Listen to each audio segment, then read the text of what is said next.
tó pa ọmọ ọba tó ní wá tó lẹ̀mí wá tó ní ogun ta ni lónìí a ti wà pẹ̀lú ọ̀kan gbógínú àwọn ọmọ orílẹ̀-èdè yìí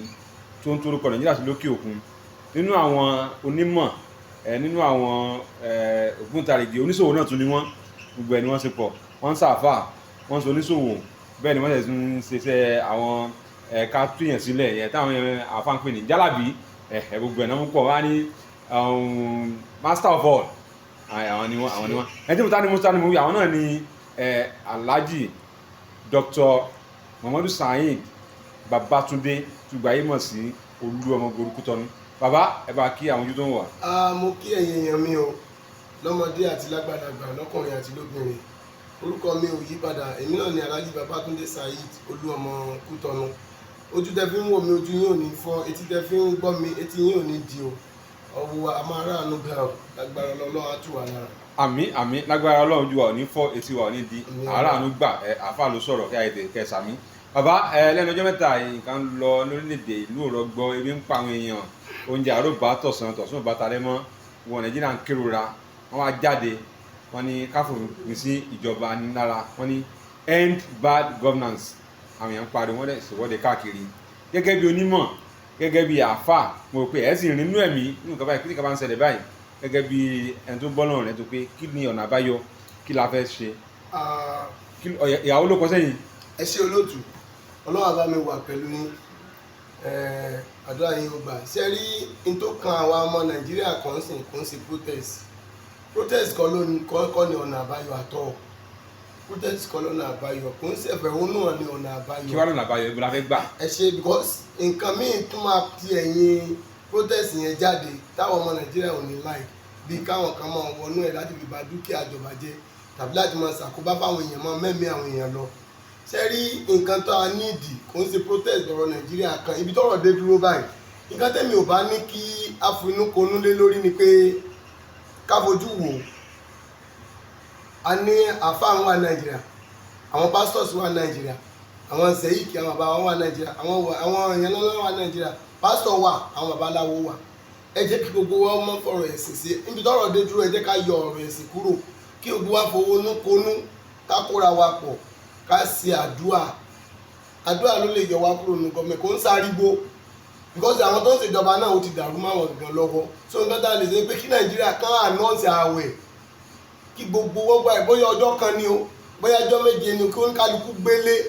káwá sun ẹkún fọlọ́run káwá mọ wo rìsọ́ọ̀tẹ̀ because gbogbo ta ni ká máa ṣe é ti ká máa bẹ̀yẹn ká máa ṣe kò í sóun ló kàn because kí n fi Benin Republic tèmi ń gbé kí n fi ṣàpèjúwe every year ní Kútọ̀nù ní Benin Republic mo ti wà ń bẹ̀ẹ̀ sí for the past 30 years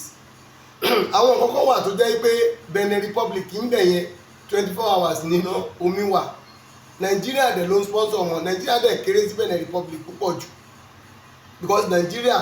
tí Nàìjíríà bá fi lè wúkọ́ Benin Republic wọ́n ti kú bọ́ kò rí bẹ́ẹ̀ mọ́lé ni o òwe yẹn òwe jọ́hún ni o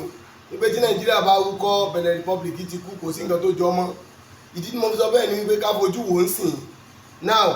nígbà àkọ́kọ́ tó kọ́kọ́ ti bọ́dà nígbà ayé Muhammadu Buhari tán ti bọ́dà ó affect gbogbo àwọn businessman tó ráwọn ọmọ Nàìjíríà ẹlòmíì tó yẹ pé ó lè jẹ́ 10,000 naira lónìí ó máa wá sí Nàìjíríà láti wá ra ọjà á tà á tún padà bọ̀ kò sí yẹn mọ́ ń sìn wọ́n ti bọ́dà gbogbo nǹkan ti wọ́n látìgbà tí Buhari ti wá ti bọ́dà ń sìn wọ́n ń sọ pé wọ́n ń sí ni wọ́n ń sí bọ́dà now a ní president kan tẹ́lẹ̀ president Yaibo ní president wa yẹn tí kankan bá lè ṣe kẹ́rẹ́ báyìí ó máa sáré wá sọ́dọ̀ Buhari àwa bẹ̀bẹ̀ ẹjọ́ ń tọrọ lọ́hùn ẹ̀yin ìjọba ẹ ràn wá lọ́wọ́ àwa bá president Nàìjíríà president Nàìjíríà sọ pé nǹkan báyìí làwọn fẹ́ bọ́ nígbà tí president yẹn kúrò lórí oyè táwa ní another president ń sìn president Talon ìgbà tí yẹn gorí oyè ó sọ pé Benin Republic Nàìjíríà ni Benin Republic ń jẹ ó ní kò ń ṣe Nàìjíríà ni Benin Republic ń jẹ o àwọn èèyàn believe ọ̀rọ̀ ẹ̀ so ló wá di pé wọ́n ti bọ́dà náà again president yẹn wá lọ bá president Nàìjíríà pé ẹjọ́ ẹ ràn wá lọ́wọ́ wọ́n ti bọ́dà wa àwọn ọmọ Nàìjíríà wa president ní kò tí ì sọ̀rọ̀ níbi ọ̀rọ̀ bọ́dà sí sínsìn máa yẹn ò disturb rẹ̀ ó padà sílé ó wá díìlì pẹ̀lú àwọn èèyàn tẹ́lẹ̀tẹ́lẹ̀ ní gbogbo Nàìjíríà wọ́n mọ̀ pé owó Benin Republic ní Kútọ̀nù owó Kútọ̀nù ní pé òwú ni ẹ̀ẹ̀kan lọ́dún dẹ̀ ni òwú ni business wọn àti kájú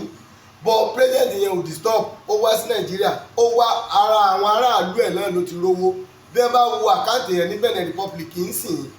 ẹnikẹ́ni tó ti wà nínú ìjọba tẹ́lẹ̀ tán bá rí 10 million mo fi ṣàpèjúwe lákàǹtì wọn á lọ bá a báwo ló ṣe rí 10 million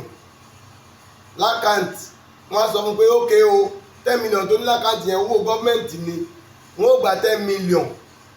sí àpò ìjọba wọn á pín ní dọ́gbandọ́gba owó tí wọn bá lákàǹtì wọn máa pín wọn wáyé pé 10 million náà bá wọn 5 million sákàǹtì ìjọba. ṣòyìn gbọ́dọ̀ lówó jù rẹpẹtẹ à ń kó bí 100 million. òsì tó tọ́ bẹ̀rẹ̀ téèyàn bá ní